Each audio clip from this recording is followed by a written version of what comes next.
Jesucristo, el Verbo viviente, es el único medio de salvación. Él es el centro del pensamiento de nuestra vida, la fuente y la autoridad de la doctrina. El principal propósito de la vida de Cristo fue la obediencia a los mandamientos, exaltando la ley de Dios como un reflejo de su carácter. El principal mensaje a ser predicado en el mundo, basado en Apocalipsis 14, está representado por 3 ángeles llevando el Evangelio eterno al mundo entero.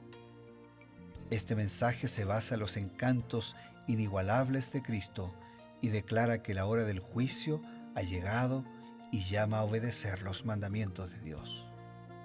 Mediante su palabra, Dios ha comunicado a los hombres el conocimiento necesario para la salvación. Las Santas Escrituras deben ser aceptadas como dotadas de autoridad absoluta y como revelación infalible de su voluntad.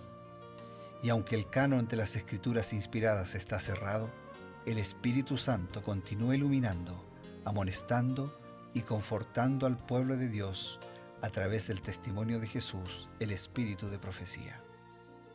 El camino a la vida se traza a través de un camino angosto que debe ser recorrido con confianza a las promesas que Dios dejó a hombres y mujeres fieles que dedicaron sus vidas hasta la muerte por el Evangelio eterno. Los fundadores de la Iglesia soñaron con el día en que la revelación sería una realidad en sus vidas. Miraron con los ojos de la fe a aquel día glorioso cuando finalmente la promesa sería cumplida en la venida magistral de Jesucristo a esta tierra para recompensar a cada uno según sea su obra.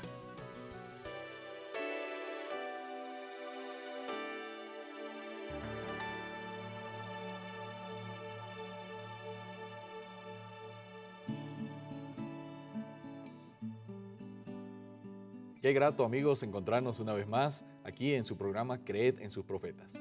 Como ustedes saben, cada día estudiamos un nuevo capítulo de las Sagradas Escrituras, pero sobre todo lo hacemos basándonos en los escritos inspirados de Elena White, quien recibió por medio del Espíritu Santo justamente los consejos oportunos para cada situación. Hoy nos encontramos, como cada día, con la presencia del pastor Bruno Razo y le damos una cordial bienvenida. Muchas gracias, Pastor Ever. Siempre es un gusto realmente poder encontrarnos más para una cosa como esta, ¿no?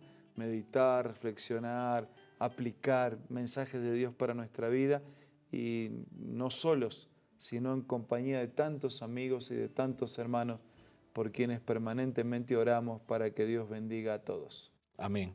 Este capítulo, el capítulo 9 del libro de Josué, nos está mostrando una situación, podríamos decir, sui generis. El pueblo de Israel había recibido la orden de que tenían que conquistar a todos los pueblos que estaban dentro del territorio de Canaán. Había una comunidad, un pueblo llamado los Gabaonitas, ¿no? Vivían en Gabaón, una región ahí de Canaán, y ellos dijeron, bueno,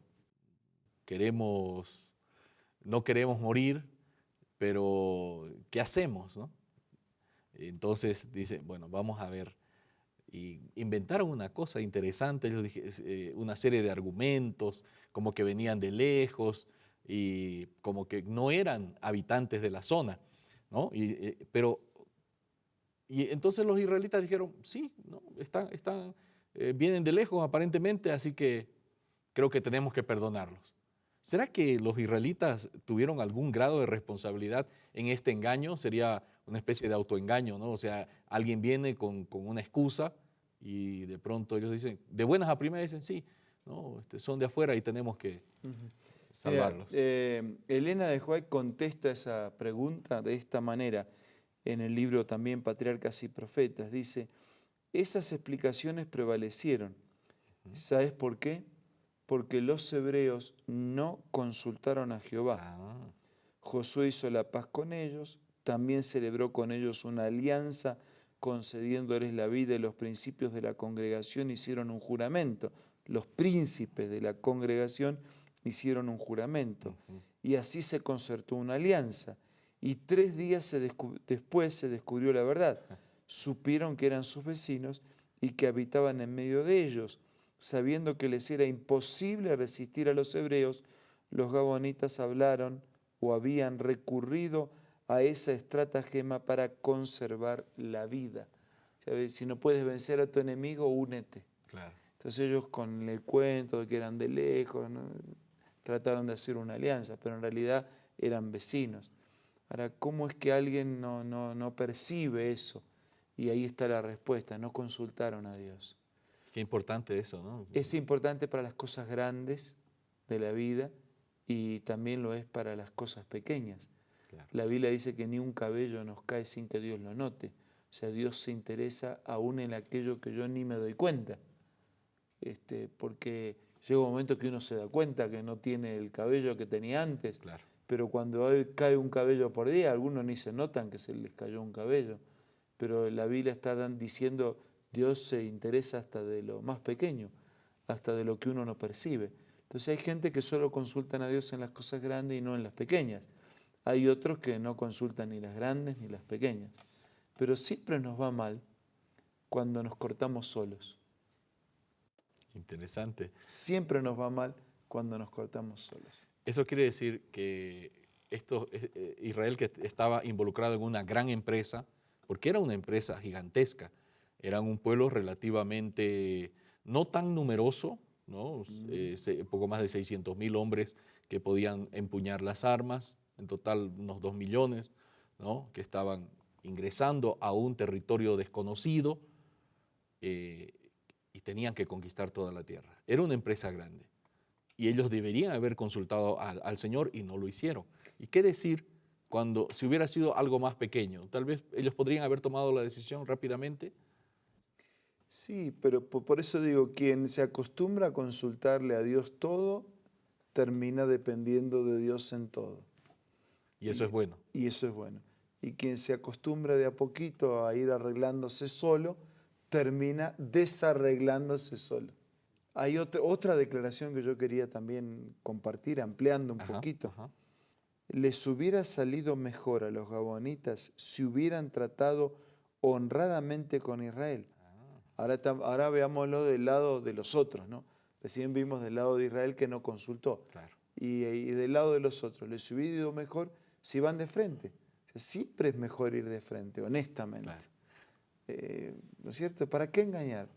No, este es mi problema, esta es mi necesidad, yo soy fulano, yo no creo esto. O sea, siempre es mejor ir de frente. Ahora, pastor, ¿esto será que trajo un resultado posterior de este engaño? ¿O simplemente se dice, bueno, les hubiera ido mejor y punto? ¿Hay alguna cosa más que nos dice el Espíritu? Completo, sí. Dice, aunque su sumisión a Jehová les permitió conservar la vida, su engaño solo les reportó deshonra y servidumbre. O sea, no murieron, pero fueron deshonrados y se transformaron en siervos. ¿Hasta cuándo sería eso? Dice, Dios había establecido que todos los que renunciaban al paganismo y se unieran con los israelitas debían de participar de las bendiciones del pacto. Quedaban incluidos en la expresión el extranjero que habite con vosotros. Y con pocas excepciones, esta clase había de gozar iguales favores y privilegios que Israel.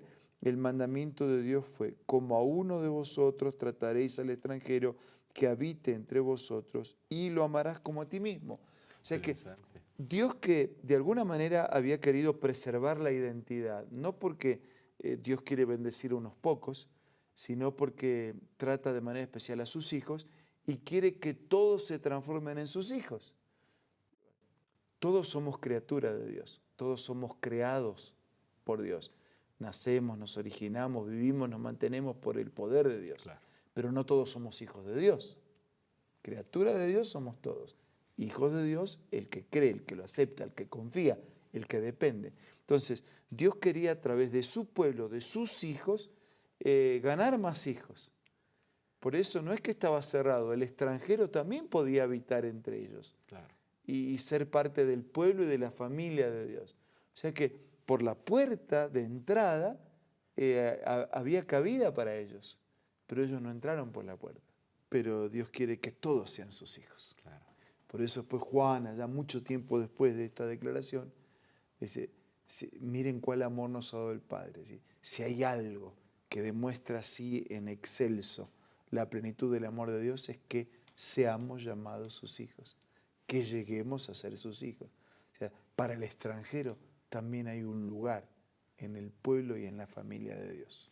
Eso quiere decir, pastor, que Israel en realidad era una especie de agente de Dios para instruir, capacitar y llamar a otras naciones para que se conviertan al Dios verdadero. Y Dios quería entonces que estos agentes que era el pueblo de Israel convirtieran, digamos así, entre comillas, ¿no?